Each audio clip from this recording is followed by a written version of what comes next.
I'm really excited to pivot here and do something a little bit different this morning. I'm going to introduce both Brian Danney and Mike Proctor, who are agents that are just in the exact same seat as so many of you, in the trenches every day, selling houses, facing the questions, the objections, the challenges of not only this market, but that are always there, because so many of them repeat themselves and there's patterns. And so whenever I'm looking to get better, whenever I'm looking to learn, whenever I'm looking to go to that next level, I need to shift my attention to something new, a new skill. But to do so, it's important that I let my attention go from some things and move them to that subconscious level. And identifying patterns, which these two have done so well, is something that I want you to listen for and watch and witness the consistency, the discipline behind it all. With that, let's get them up here. Brian and Mike, why don't you guys get up to the stage? Brian Danney, 100 units a year, $200 million sold in volume in the last 24 months, 200 million, a member of Beer Home Team, and Mike Proctor, who did 24 units, $18 million just last year alone, and by the way, a short time ago was in an entirely different role, and is now absolutely thriving. So with that, I'm excited to get to know you a lot better and to dive in with both of you. So first off, before we even get to hey, well, how do you sign a buyer? How do you do this and that? And we'll go there. But I know this. You don't get to where either of you are without having to overcome. So what is it in your life, starting with you, Mike, that you've had to overcome in order to be where you are professionally? Okay, let's just get this shit started, right? Wow. And it can be something you overcame in business, in life, whatever area you choose. Imposter syndrome. I would say that would probably be the largest thing that I've had to overcome. Feeling as though I'm not worthy of success. You know, growing up when I was a kid, the biggest deal, we didn't come from money, and the biggest deal that we would have is like my dad would get a big paycheck and we would go out to an all-you-can-eat buffet, and that was like the Sizzler. No, it was usually a Chinese food buffet. Sizzler was too expensive, and when I look back on my perception of like success, it was not at all what I am being shown success is today. And when I shifted, I was a sales manager for Kyle, and when I shifted out of the sales manager role into the agent role, and I started implementing all the stuff that we were talking about, and started cranking out units, and I got this sense of like, I'm not worthy of making $150,000 in a month. Like that's crazy. And that's the largest thing I've had to overcome, is that, like Nikki was talking about it yesterday, you are worthy and I am worthy, and being able to overcome that concept of like, I'm not the kid that looked forward to going to the buffet as like being the pinnacle of success. There's more that you can get out of this life. Does that answer your question? No, absolutely. That's really wonderful. And I should have introduced Mike as being a part of the Whissel Realty Group, by the way. So just to stay there for a quick moment, how does one do that? Because here's what I know. Does everyone, who in the room has something that they have or need to overcome in order to go to the next level in their business? Okay, right? And so we're in such good company amongst, this is what everyone's going through. And here's what we can't see because the lights are in our face. You had amongst us all raising our hands, you had the Kyles and the Tina Coles and the John Glutches and the Alan Shaffrins and all of us raising our hand. And maybe you could touch on this, because I'm curious, how does one actually do it? Okay, so what is it we have to overcome, but how do you do it? But Brian, let's go really quickly here to you. When you look at where you are professionally, what have you had to overcome in any area of your life, business or personal? Yeah, I mean, I always go back to one moment in my life which actually got me to residential real estate and reconnecting with this man here, and that was when I was in my garage selling all my shit, trying to make ends meet. I was literally bankrupt. I put myself in a situation I wish I hadn't, and it was because I hated change. I did not embrace change whatsoever, and because of that, I was complacent and was just trying to find a way. I remember Lauren, my wife, looking at me and just telling me, like, what the heck are we into right now? And I had an opportunity to, and this is where the change shifted for me. I had an opportunity to work for the city of San Diego in the assets department. I felt like I was gonna sell out, and I was gonna jump into this space where I was not gonna be an entrepreneur, which is something I'm so passionate about. And everybody told me that is completely the direction you need to go. And I said, I normally would, but I didn't feel right. Dan at the time proposed an idea to me, and fast forward, I didn't listen. I went with my gut, and I think we need to listen to our gut a lot of the time, because that's going to tell you the right answer. And a combination of change and in that particular moment. In fact, I lean on that moment every day. It's like, actually, I have this thing printed on my desk that reminds me of being in my garage, because I want to use that to fuel me every single day so I don't get back to that place. So let's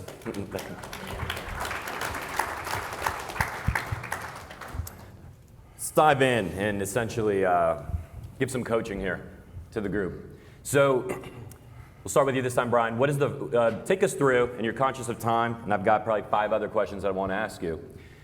Take us through the first 4 hours of your workday. Just run us through. Yeah, I am so detailed. And my #1 accountability partner is my calendar, because that's what I'm publicly declaring to myself that I'm going to do every single day. So I start my day with a routine.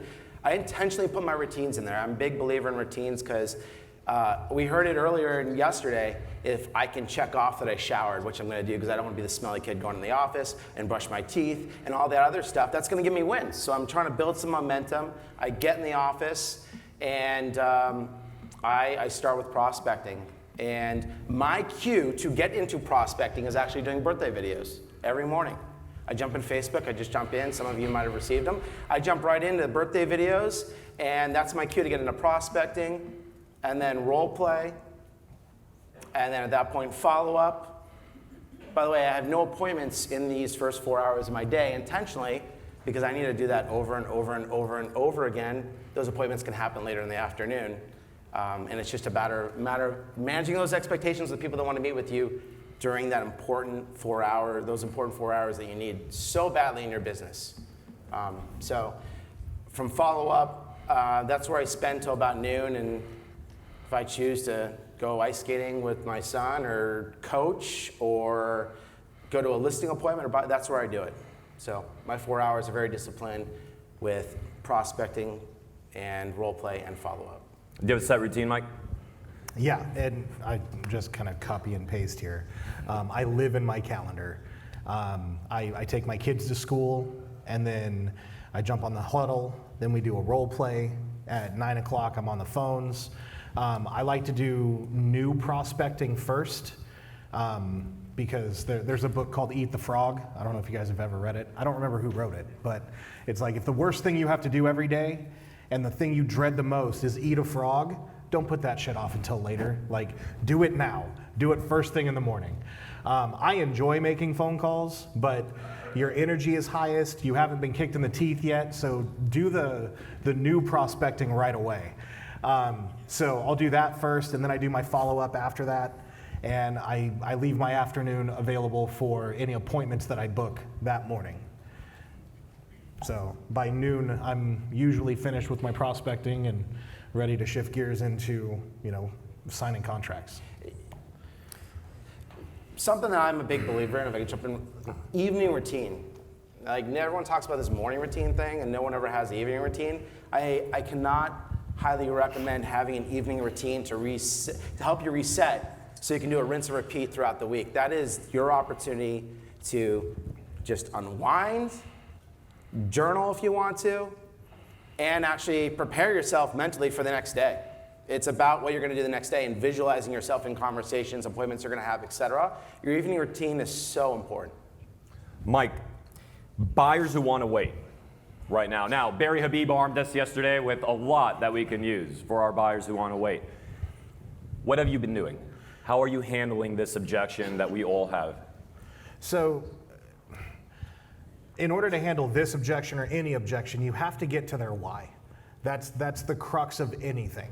Because I can shove the data down their throat all I want, but if I can't help them connect to why they wanted to buy a house to begin with, I'm not going to help them do anything, right? So it really boils down to helping them identify why they wanted to purchase a home to begin with, right? Because at that point, then I can take that information and I can help them walk down the path that best suits them accomplishing their goal. Anything that's different about this particular market as they throw in the interest rate objection on top of the old, I want to wait. Here's the crazy, we all know that it's not a good time to buy because spring's coming, and then it's not because, Memorial Day, and then it's not because, hey, let's wait till after 4th of July, and then it's not because there's going to be an election, and then there's not because the holidays are coming, and wait, because there's always one of those, and school's coming in, and school's letting out. We've always had those. How are we handling the when they lean on interest rate? So I don't want to sound like a broken record because, to your point, there's always going to be a reason for them to logically not move forward. They'll find it if we allow them to.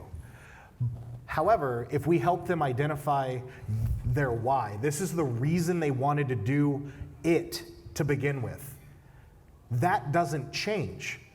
Right? If they wanted to move out of their house because they're tired of their neighbor that has 3 kids and it's too loud and noisy, well, you ask them, well, how much longer are you willing to deal with that? Forget the interest rates, forget the market, forget the summer, spring, winter sales season. None of that matters because the kids next door are still going to be noisy. You're still not going to be happy in your home. So how long are you willing to deal with that? Right? Because people move away from pain much faster than they move towards pleasure. So I don't want to focus on the pleasure because that's later, right? I want to focus on the pain, as shitty as that might sound. No, makes sense. Brian, take us through your process of securing buyer loyalty. I've watched you do this for years, and so and you're signing them, whether it's to loyalty agreements, to buyer broker agreements. What's your process around that? Take us into the buyer consultation. Yeah, so with the consultation, I am future pacing from the get-go. And immediately I'm trying to find and understand the reason why, what their motivation is. Now, sometimes I have that information in front of me, sometimes I don't, but I'm leaning heavy in there. So then I can listen and I can understand the cues of what's really gonna move this person towards the close. It's about a proven process. And all buyers right now want certainty. Period. That's all they want. They want certainty. They want to know they can find a house. They want to get the best deal possible. They want to know all of that. So it's about giving them an identity of what they, first of all, leaning into the pain. I 100% agree with that. You have to explore that because that gets people to move forward. And with the buyer consultation, when you provide options, it's a no-brainer. And people want options. So when you identify what somebody is looking for, whether it be the good rate, you're going to explore the 2-1 buy down. Or if someone's looking for a good rate, you're going to make sure that they know all their lending options. Or they understand where the market is right now. And education in familiarizing people with where we're at right now is huge. That graph, I don't know, there's a graph specifically that Barry Habib went over yesterday, which is like this. The smiley face. Smiley face. And you better believe I am becoming an artist in the moment, walking them through what that image is, and I'm asking them where they want to be on that side of that smiley face, right? They want to have a smile, they want to have a frown. The frown will happen on the seller side when they lose all of their buying power and they're now buying homes as is. And when I come in with conviction and authority and they just know that there's no better choice, there's nothing more that needs to be said. That's just, I'm providing them with options, and I am owning the place of being a person of authority. I'm being sharp as a tack with where to pivot, with options, and I'm enthusiastic. You know? What role does off-market properties have in that securing of buyer loyalty? That is such a good question. It's the go-to for everybody. We have off markets, but it plays a factor, and I walk them through what that looks like, but not everybody wants the off markets. How do you know? You have to understand what lifestyle they want. If you understand what lifestyle they want, then you can go deeper. But we are just we're just so stuck in this space that we are always just, that's our go-to. So off markets, off markets, off markets. You just there's gave way me, more there. Yeah, you just gave me an aha moment, which is, so holding off-market inventory as a carrot that they want, that you can secure loyalty with, is that a good strategy? Yes. Having said that, when you have that thing and you've got that strategy all planned out, mapped out, ready to go, the moment you just gave me is we can go into that appointment and be like, hey, and I've got off markets for you. And the guy's trying to tell you something about something else that's interesting or important to him about his lifestyle, like you said. And I'm like, yeah, no, I have off markets. Look at these off markets. And you're just not addressing anything. You're not listening. You're not hearing what was actually important to him. Yeah. So that's really, really good. I'll give you guys a quick freebie.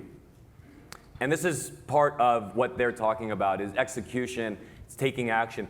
This smiley face, you know which graph he's talking about from Barry Habib? It was basically an arc, okay?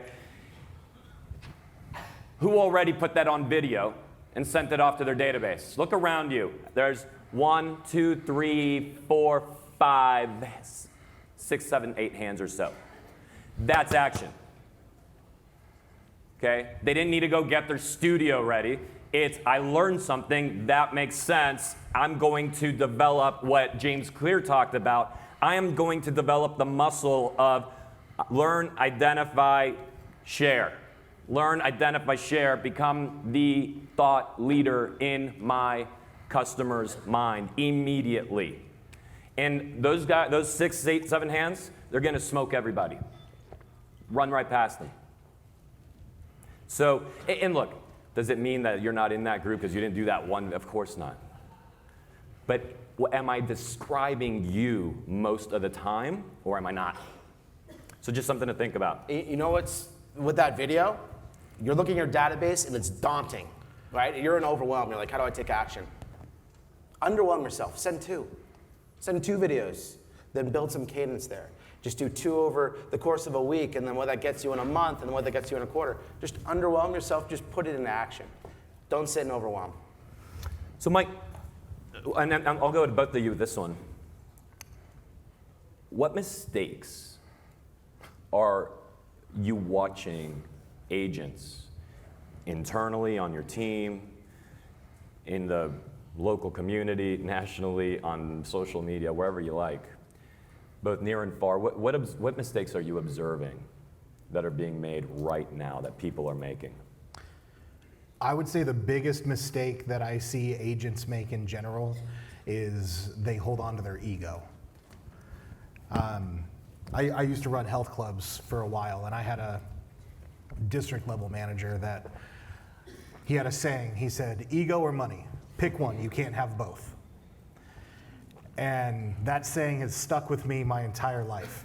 And the biggest mistake that I see agents make in regards to holding on to their ego shows up in role play. Because anybody in here that has been in a role play group, whether it's in person, over the phone, on Zoom, you guys get involved and then it's fucking crickets. Nobody wants to talk. That is 100% ego. You don't want to mess up because it's embarrassing.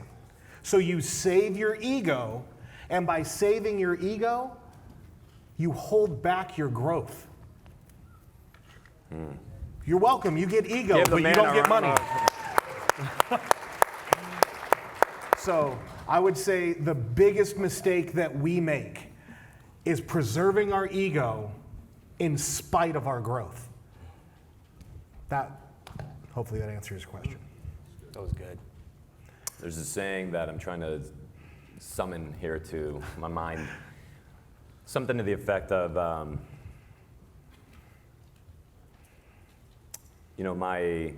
something to the effect of my approval's not, or your approval isn't worth my success, right? Or I'm not going to give up my success in exchange for your approval. Right. Something like that. It was better said when I heard it, but that's really, really good.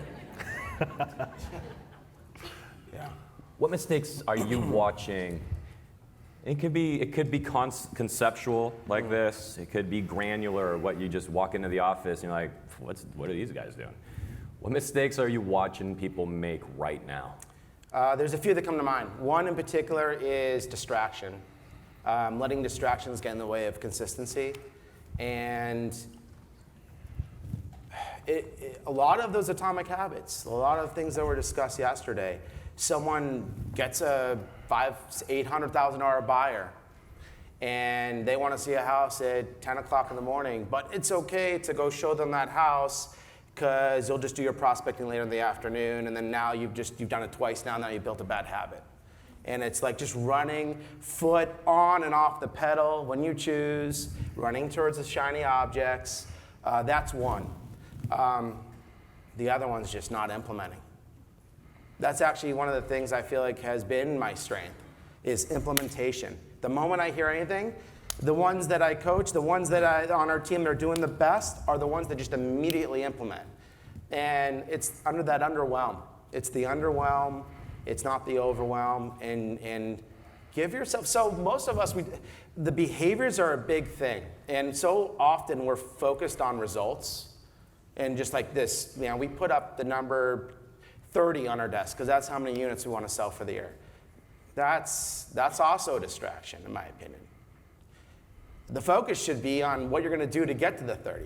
In my office, I have 15 videos. It says, do not leave, Brian, everyone can attest, it says, do not leave until 15 videos are sent. I want to look at that every day because I know that's going to help me inch closer to my goals.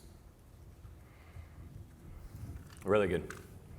I'll give you one. I'll answer that question myself, actually, too, which is, I walk around and what I really see is you might just be failing at modeling and not taking that serious enough. I mean, people really suck at it, and it might be the easiest thing to do. In fact, if you ask Dan, what have you really mastered in your business? I'd tell you, learning to copy really well. And so where I see it is when you get yourself surrounded by somewhere, okay?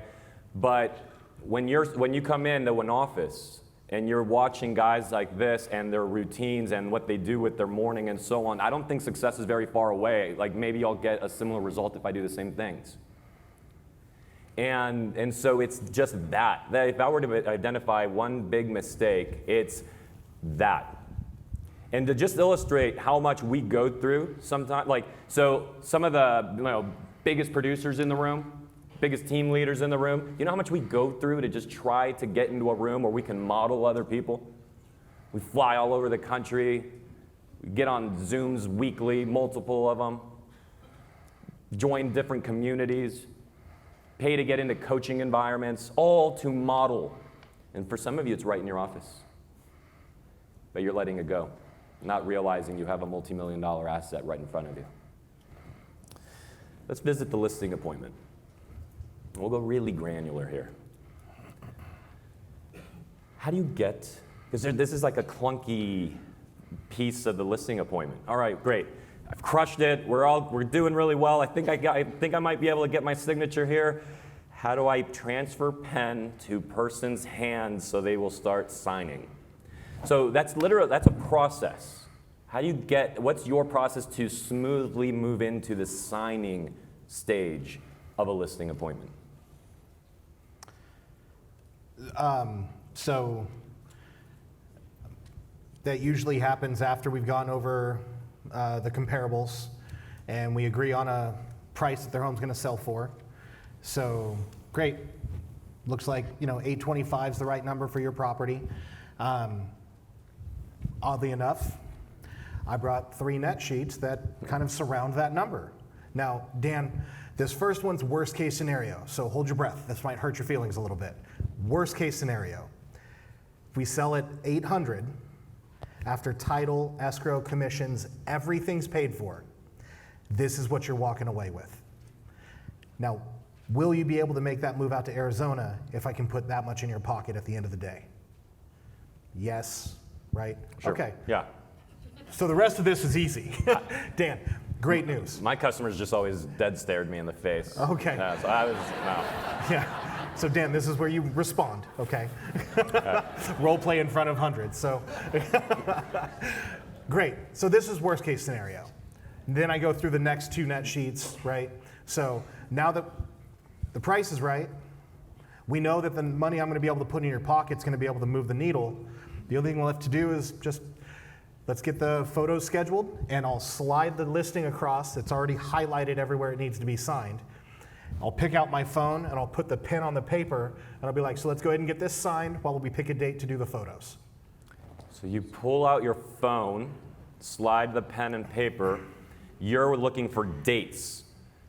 And so you're kind of busy in your phone. Sign this, let's look at dates. So you're busy here looking for dates, so you're kind of leaving them to, okay, well, I'm gonna, oh, awesome. They don't have, it's there. Beautiful. How about you, Brian? So when I first walk into the house, I am really trying to understand what they're looking for in the experience. So I try to unpack that. In fact, I use the tour of the home to break in, and I'm asking questions. I'm finding cues. I'm finding ways of learning more. If they give me something, you better believe I'm going to reference that on the back end of the conversation for a close. If not, I am simply just letting them know I have a certainty script. And the certainty script is, listen, Dan, it sounds like what you want, our process works for you, right? Like you identify with what it is and how we can certainly bring and sell the home for the most amount of money possible, right? Sure. Yes. Perfect. Yes. Yes. Good answer. And, I prepped him. We're good. And Dan, what you're also looking for, based on information I previously received before, is you're looking for good communication, right? You want someone that's going to deliver good communication to you. Yeah. Perfect. And you want to make sure you're leaving no stone left unturned with the process. You want to explore all your options, right? I do. Okay, great. Yeah. And you want someone to be professional, right? And that's something that you want. And what you really want is certainty in knowing what your house is going to sell for. Is that correct? Perfect. So what we'll do next is we are going to, and I just hand the pen over, and we just run right into listing.